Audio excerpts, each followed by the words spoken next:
Hello students, this is the second video of science 11th chapter, that is human body and organ system. So today we are going to study about respiratory system. Before that we recall some things. So the first question is, which organs are present in respiratory system? So you may know about this. There are different organs present in respiratory system, and these organs are nose, pharynx, windpipe and lungs. These are the different organs which are present in respiratory system. Now second question is, one should not talk while eating. Why is it so? जेव्हा आपण जेवत असतो तर तेव्हा आपण बोलू नये असं का म्हटलं जातं? कारण काय बघा, so while we talk, vibrations of our local cords in the larynx that produces the sounds. So if we talk while eating, then there may be major risk of choking of trachea due to swallowing the food maybe takes place. Therefore we should not talk while eating. जेव्हा आपण जेवत असतो किंवा जेव्हा आपण काय करत असतो, बोलत असतो, तर तेव्हा आपल्या इथं असणारे जे स्वरयंत्र असतात तर त्याचे व्हायब्रेशन्स होत असतात आणि मग त्यातून काय होते, आवाजाची निर्मिती होत असते. आता जेव्हा बघा, आता आपण जेवत असतो म्हणजे गिळण्याची जेव्हा प्रक्रिया होत असते तर त्या व्हायब्रेशन्समुळे आपला जो ट्रॅकिया आहे म्हणजे जी वायुनलिका आहे तर त्याच्यामध्ये त्याचं चॉकिंग म्हणजे ती गुदमरण्याची शक्यता असते, म्हणजे आपल्याला गुदमरायला होऊ शकतं आणि म्हणून आपण काय करू नये, जेवताना बोलू नये. Now after that we are going to get more information about the respiratory system. So respiratory system, their structure and functions of these different organs. So here first organ is nose. So nose, respiratory system and respiration begins with the nose. So nose, here in the nose air get filtered with the help of hairs and mucus present in the nose. आता इथं काय होतं पहा, पहिल्यांदा सुरुवात जी आहे respiratory सिस्टीमची तर ती आपल्या कशापासून होते, नोजपासून होते. याच्या आधी आपण रेस्पिरेशन कोणकोणत्या स्टेप्समध्ये कंप्लीट केलं जातं हे आपण याची माहिती आपण याच्या आधीच्या व्हिडिओमध्ये पाहिलेली आहेच. तर इथे बघा, नोजपासून काय होते, रेस्पिरेशन म्हणजे रेस्पिरेटरी सिस्टीम जी आहे तर ती स्टार्ट होते. याच्यामध्ये एअर जे आपण काय करतो, इनहेलेशनच्या प्रोसेसमधून एअर जे आपण काय करतो लंग्सकडे पाठवत असतो, तर तेव्हा नोजचं फंक्शन काय होतं बघा. So which is air we inhale, so that get filtered with the help of hairs present inside the nose and mucus present inside the nose. So here inside the nose hairs are present which filters air which we inhale. त्याच्यासोबतच काय होत असतं, mucus सुद्धा काय असतो याच्यामध्ये present असतो. Mucus that is a slippery like a fluid present inside the nose. So काय होतं पहा, जेव्हा आपण हवा काय करत असतो, नाकाद्वारे आतमध्ये घेत असतो, लंग्सकडे घेत असतो, तर तेव्हा आपल्या नाकामध्ये असणारे जे हेअर्स आहेत तर त्याच्यामधून जी एअर आपण श्वासाद्वारे घेतलेली आहे तर तिचं काय होतं, फिल्ट्रेशन होत असतं, फिल्टर केली जाते. शिवाय समजा त्याच्यामध्ये काही कोणत्याही प्रकारच्या फॉरेन बॉडीज किंवा काही डेब्रिस असेल, कचरा असेल, तर तो सुद्धा काय होतो याच्यामध्ये तो तिथेच काय केला तो थांबवला जातो आणि ही एअर जी आहे तर ती फिल्टर करूनच काय होते, पुढे नेक्स्ट जो ऑर्गन आहे तर त्याच्याकडे काय केले जाते, पाठवली जाते. Now second organ of respiratory system is pharynx. Pharynx याला आपण काय म्हणू शकतो, घसा असं म्हणू शकतो. तर हा काय आहे, रेस्पिरेटरी सिस्टीमचा सेकंड पार्ट आहे. आता इथं बघा, food pipe and wind pipe that both are originated in the pharynx. Food pipe आणि जे विंड पाईप आहे तर ते एकाच ठिकाणी होतात, ओरिजिन होतात. या ठिकाणी असं समजू आपण हे, आणि या पार्टला आपण काय म्हणू शकतो, फॅरिंग्स असं म्हणू शकतो. So this part is called as a pharynx. So food pipe and wind pipe both are originated at the pharynx. So wind pipe is present in the front of food pipe and there is a lid at the beginning of the wind pipe. तर हे जे wind pipe आहे तर ते काय होतं, food पाईपच्या फ्रंटला असतं, म्हणजे पुढील बाजूला काय असतं, विंड पाईप असतं आणि त्याच्या मागच्या बाजूला काय असतं, फूड पाईप असते. आणि दोन्ही काय असतात, हे एकमेकांच्या बाजूला लागून असतात, पण दोन्ही जे असतात ओपन होतात ते एकत्र ओपन होतात. That part is called as a pharynx. So there is a lead present at the beginning of the wind pipe. तर या विंड पाईपच्या सुरुवातीला काय असतं, एक लीड असतं. So this lid closes during passing of the food into the food pipe, and therefore there were the normally prevent the entry of the food particles into the wind pipe. आता wind pipe जे आहे तर ते समोरच्या बाजूला आहे आणि त्याच्या मागच्या बाजूला काय असतं, फूड पाईप असतं. आता इथे काय असतं बघा, या विंड पाईपच्या वरती काय असतं, लीड असतं, जे काय असतं हे क्लोज होत असतं. म्हणजे जेव्हा आपण काय करत असतो, फूड एंगल करत असतो तर तेव्हा काय होत असतं, हे लीड जे आहे तर ते क्लोज होतं. त्याच्यामुळे that prevents the entry of the food inside the wind pipe. आणि म्हणून काय होत असतं, फूड जे आहे तर ते आपल्या विंड पाईप मध्ये जाण्यापासून काय होतं, हे प्रिव्हेंट केलं जाऊ शकतं. तर अशा प्रकारे काय होतं, आपण सहजपणे काय होऊ शकते, जी एंगल्फिंगची म्हणजे गिळण्याची प्रक्रिया आहे तर ती होऊ शकते. म्हणजे प्रत्येक घासाला जे फूड पार्टिकल्स आहेत तर ते आपल्या ट्रॅकियामध्ये एंट्री होत नाही. So that prevents entry of the food particles in the wind pipe. Otherwise समजा जर अशा प्रकारचं लीड जे आहे तर ते ह्याच्यावर नसेल तर काय होऊ शकतं, so that otherwise that wind pipe remains the open. समजा जर अशा प्रकारे काय असेल, हे लीड जर याच्यावर नसेल तर विंड पाईप ओपनच राहील आणि प्रत्येक घासाला म्हणजे प्रत्येक वेळेस जे फूड पार्टिकल्स आहेत that may be enters in to the wind pipe. So hence air passes through the pharynx in to the wind pipe. म्हणजे जेव्हा गिळण्याची प्रक्रिया होत असते तेव्हा काय होतं, हे जे लीड आहे तर ते क्लोज असतं आणि अदरवाईज काय होतं, ते दॅट गेट ओपन. तर ते काय असतं, लीड जे आहे तर ते ओपन असतं and thus air enters in to the wind pipe easily. तर this is the second organ of the respiratory system. Now third organ of respiratory system is windpipe. It is also called as a trachea. यालाच आपण वायुनलिका असंही म्हणू शकतो, wind pipe or trachea. So wind pipe that is swollen at the beginning of the sound box due to the sound box. So wind pipe that bifurcates into two parts into the thorax region and one branch enters into one lung, right lung, and one branch enters into the left lung. Actually this thorax, in the thorax region the bifurcation of trachea takes place and here. So here at the beginning of this windpipe that is much swollen.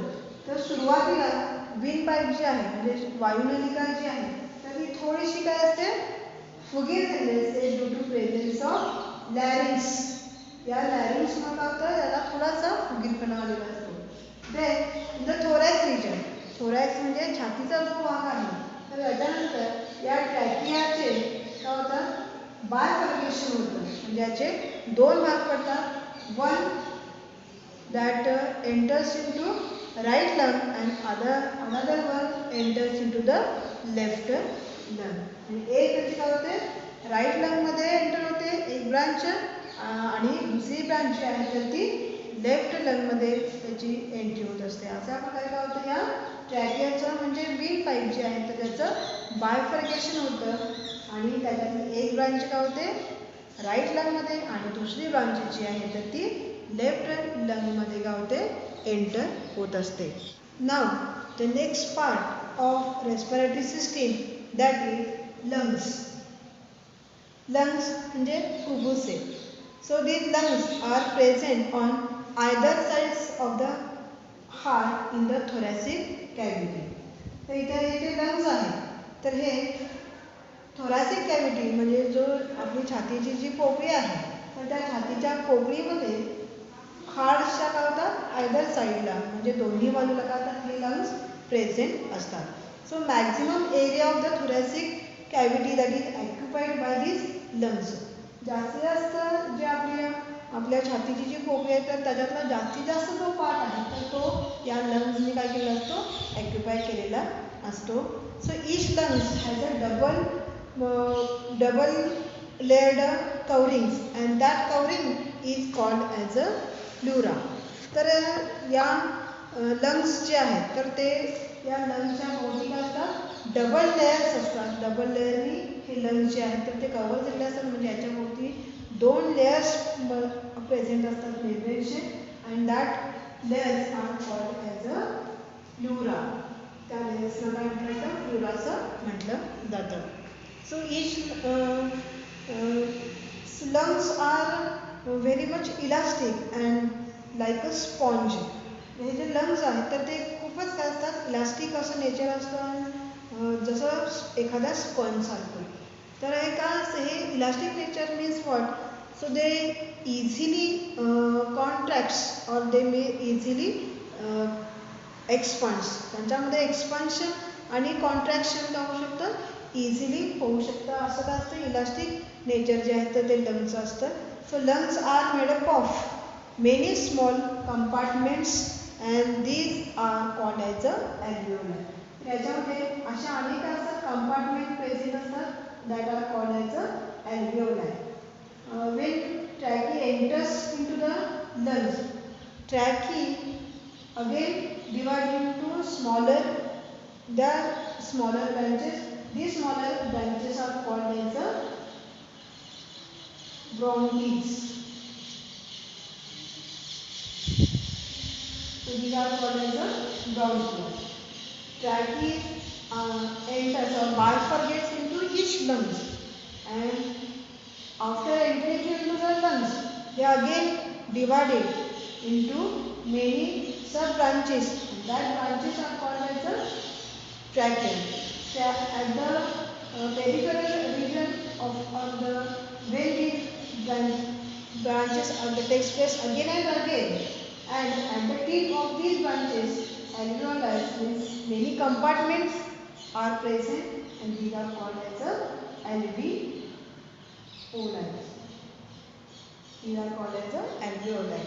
तो alveoli त्याला आपण मराठीमध्ये वायुकोश असं म्हणू शकतो. So here lungs are supplied with the network of capillaries around these alveoli. So here the least supply of blood takes place around the alveoli. तर या पूर्ण सगळ्या ज्या alveoli आहेत तर त्यांच्या भोवती अनेक काय असतात, ब्लड कॅपिलरीजनी त्यांना सप्लाय केलं असतं. So this is the structure of the lungs. Same structure is present in a right lung also. So here this is the fourth part of the respiratory system.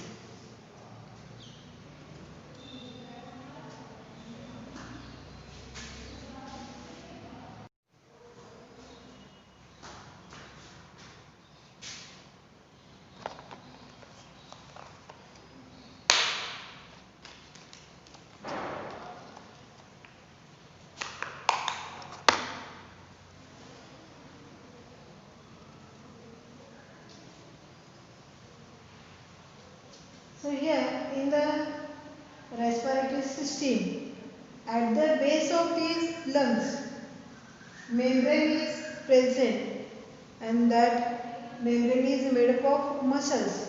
Means the muscular membrane is present, and that is called as a diaphragm.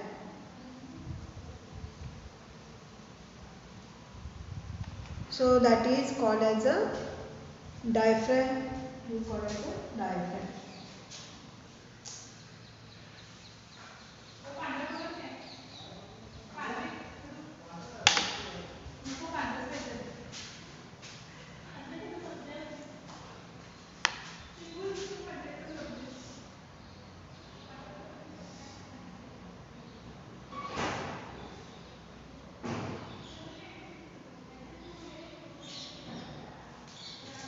So in the respiratory system, at the base of these lungs, membrane is present, and that membrane is made up of muscles. Means muscular membrane is present at the base of the lung, and that is called as a diaphragm.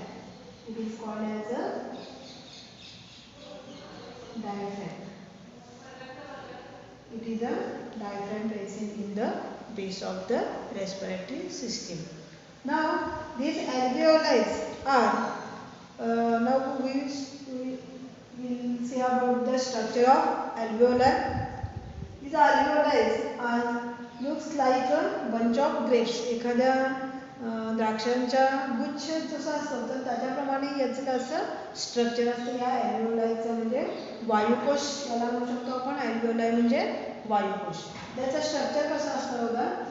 Alveoli are richly supplied with the blood capillaries, and here the wall of these alveoli and blood capillaries are very much thinner, and gases exchange of gases that is takes place in these thin walls. Here easily exchange of gases takes place. Large number of alveoli are present in the lungs. Therefore, more space or less surface is available for the exchange of gases. तर इथे पहा अल्व्हेओलाचं structure कसं असतं ते आपण पाहूया. म्हणजे वायुकोशाचं number of alveoli are present in the lungs. So here walls of alveoli ज्या alveoli आहेत तर त्याच्या walls आहेत तर त्या अतिशय थिन असतात, एकदम पातळ असतात. आणि या पातळ असल्यामुळे आणि त्याच्यानंतर that is supplied with the blood capillaries. Blood कॅपिलरीजना काय केलं असतं, याला सप्लाय केलं असतं. या ब्लड कॅपिलरीज ज्या आहेत त्यांच्या वॉल सुद्धा काय असतात, अतिशय थिन असतात. त्यामुळे इझिली काय होतं, गॅसेस एक्सचेंज होऊ शकतं. गॅसेस एक्सचेंज जे आपण जेव्हा आपण स्टेप्स बघत होतो रेस्पिरेशनचे, तर तेव्हा इंटरनल जे रेस्पिरेशन आपण बघितलं त्याच्यामध्ये काय केलं आपण, हे गॅसेस एक्सचेंज बघितलं. म्हणजे इझिली याच्यामध्ये अल्व्हेओलापर्यंत आलेला जो ऑक्सिजन आहे तर तो काय होतो आरबीसीमध्ये म्हणजे त्या कॅपिलरीजमध्ये काय होतो एंटर होतो, आणि याच्यामध्ये तयार झालेला जो कार्बन डायऑक्साईड आहे तर तो काय होतो या अल्व्हेओलामध्ये जातो. आणि अशा प्रकारे काय होतं इन आणि आउटर पॅसेजमधून काय होतं या अल्व्हेओलापर्यंत हे गॅसेस येतात, आणि त्याच्यानंतर काय होतं याचं एक्सचेंज होऊ शकतं. आता जेवढे number of alveoli more, so that more space is available for the exchange of gases takes place here. Now see how exchange of gases takes place in lungs. So gases exchange that occurs continuously while blood is circulating around the alveoli.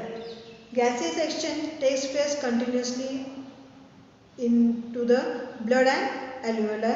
So iron containing protein hemoglobin is present in the RBCs of the blood, and this hemoglobin absorbs the oxygen within the alveoli, and simultaneously carbon dioxide from the carbon dioxide and water that is present in the blood that moves from blood to the alveoli. Into the alveoli, oxygen is taken into the RBCs or with the help of that hemoglobin, and thus exchange of gases takes place in the blood and alveoli.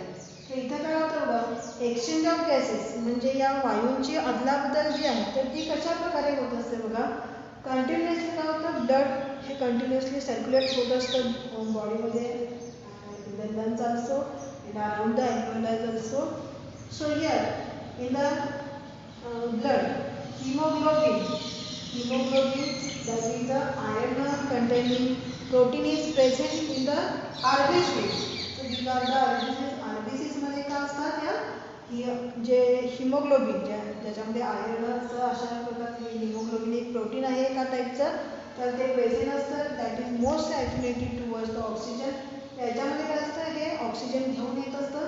तर याच्या ज्या walls आहेत तर ते अतिशय thin असतात. त्याच्यामुळे याच्यातला ऑक्सिजन जो आहे तर तो काय होतो ॲल्व्हेओलायमधून काय होतो या RBCsकडे काय होतो घेतला जातो. At the same time simultaneously काय होतो जो RBCsनी आणलेला जो कार्बन डायऑक्साईड आणि जे वॉटर वेपर्स असतात जे वेस्ट मटेरियल जे सेल्युलर रेस्पिरेशनमध्ये तयार झाले असतात at the same time that is exchange into the alveoli. म्हणजे इथे काय होतो हा ऑक्सिजन एंटर होतो RBCsमध्ये आणि RBCsमधला काय असतो कार्बन डायऑक्साईड आणि जे वॉटर वेपर्स आहेत तर ते काय होतं त्याच्यामध्ये एंट्री होतात आणि अशा प्रकारे एक्सचेंज ऑफ गॅसेस काय होतं इथे होत असतं ॲल्व्हेओलाय आणि या ब्लड कॅपिलरीजमध्ये. So thus this carbon dioxide that is exhale. परत हा जो कार्बन डायऑक्साईड आहे तर तो का कुठे जातो ब्रॉन्कीजमध्ये जातो, त्याच्यानंतर ट्रॅकिजमध्ये आणि ट्रॅकिजमधून नोजमध्ये and through the nose that is thrown outside the nose. म्हणजे त्याच्या एक्सेलेशनच्या प्रोसेसमधून आपण काय करतो त्या कार्बन डायऑक्साईडला बाहेर टाकतो. म्हणजे जो ऑक्सिजन आपण काय केलं असतं नोज थ्रू आपल्या लंग्समध्ये आलेला असतो. लंग्समध्ये म्हणजेच तो काय कुठे ट्रॅकीमधून ब्रॉन्कीमधून ॲल्व्हेओलायमध्ये येतो. ॲल्व्हेओलायमधून तो त्याला काय केलं जातं RBCsमध्ये तो जातो आणि सेम टाईम कार्बन डायऑक्साईड आणि वॉटर वेपर जे तयार झालेलं असतं एनर्जी प्रोडक्शनमध्ये त्या प्रोसेसमध्ये तो काय होतो ॲल्व्हेओलायमध्ये येतो. हा कार्बन डायऑक्साईड पुन्हा काय होतो परत ब्रॉन्कीजमधून ट्रॅकीमधून नोजमध्ये आणि नोज थ्रू काय होतो एक्झलेशनच्या प्रोसेसमधून बाहेर टाकला जातो. So this is the exchange of gases and this is continuously takes place in the lungs. Now the next organ of respiratory system that is diaphragm. Diaphragm, it is a muscular partition. It is present at the base of thoracic cage. आपला जो छातीचा पिंजरा आहे तर त्याच्या बेसला काय असतं हे muscular म्हणजे स्नायूंपासून बनलेलं काय असतं हे पार्टिशन आहे. So that is called as a diaphragm. So that partition is called as a diaphragm. So here this diaphragm is present in between abdominal and thoracic cavity. आपला जो abdominal म्हणजे आपल्या पोटाची जी पोकळी आहे ती आणि thoracic cavity म्हणजे छातीची जी पोकळी आहे तर त्याच्यामध्ये काय असतं हे diaphragm present असतं. So it is present in between thoracic cavity and abdominal cavity. So simultaneous rising up of ribs and lowering of diaphragm that causes the decrease in the pressure inside the lungs and due to this air moves inside the lungs through the nose. आता इथे actual काय होतं बघा rising of ribs म्हणजे काय ribs जे आहेत तर ते थोड्याशा काय होतात बाजूला सरकतात आणि त्याच वेळी at the same time diaphragm जे आहे तर त्याचं काय होतं दॅट लोवर्स डाऊन तर ते थोडंसं काय होतं खाली खेचलं जातं. Therefore the pressure inside the lungs that get decreases. तर त्याच्यामुळे काय होतं स्पेस जास्त झाल्यामुळे कारण काय होतं ते रिब्स बाजूला सरकतात आणि डायफ्रॅम जे आहे तर ते खालच्या दिशेने सरकतं त्याच्यामुळे स्पेस जास्त म्हणजे ॲक्च्युली काय होतं आतमध्ये लंग्समध्ये जागा भरपूर होते. That causes the decrease in pressure as compare to the outer pressure. So therefore from the higher pressure म्हणजे बाहेरच्या बाजूला हायर प्रेशर लंग्समध्ये lower pressure so higher pressure कडून काय होते एअर जी आहे तर ती लोअर प्रेशर कडे means air moves from nose towards the lungs. Lungs मध्ये काय होते ही जी एअर आहे तर ती एंटर होते. Now again ribs comes to its original position and diaphragm get rising of diaphragm takes place. Therefore pressure inside the lungs that get increases, and due to increase of that pressure air is goes out of the goes out through the nose. आता इथं पुन्हा काय होतं बघा rib जे आहेत तर ते आपल्या ओरिजिनल पोझिशनला येतात आणि डायफ्राम पुन्हा काय होतं आपल्या ओरिजिनल जे रायझिंग होतं त्याचं ते परत वर काय होतं सरकतात. त्याच्यामुळे आतमध्ये स्पेस जी आहे तर ती कमी होते. So that leads in to the decrease in pressure. जागा कमी झाल्यामुळे काय होतं प्रेशर जे आहे लंग्समध्ये तर ते काय होतं हवेचं प्रेशर हे वाढतं as compare to the outer pressure. म्हणजे बाहेरील प्रेशरपेक्षा लंग्समधलं प्रेशर जे आहे तर ते इन्क्रीज होतं.